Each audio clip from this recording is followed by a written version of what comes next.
Patuloy pa rin minomonitor ng pag-asa ang Tropical Cyclone Sinlaku sa labas ng PAR o Philippine Area of Responsibility. Bagamat mainit ang lagay ng panahon sa malaking bahagi ng bansa, may mga kalat-kalat na pagulan sa Metro Manila at nalalabing bahagi ng bansa dahil sa localized thunderstorm. Alamin natin ang lagay ng panahon mula kay Pag-asa Weather Specialist Glyza Esculiar.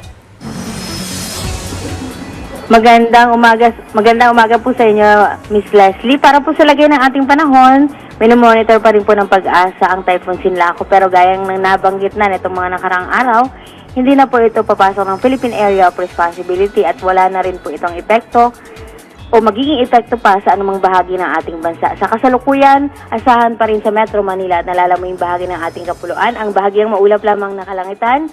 Mainit pa rin po sa maghapon at tanging mga pulupulong mga pag-ulan o pagkidlat pagkulog ang maaring asahan.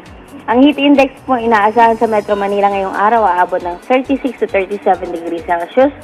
Pinakamataas naman ang heat index na pinaforecast ngayong araw dito sa Pangasinan at Maguindanao. Yan po ang latest mula dito sa Weather Forecasting Center ng Pag-asa. Ito si Glyza Esculiar, nag-uulat. Maraming salamat Pag-asa Weather Specialist Glyza Esculiar.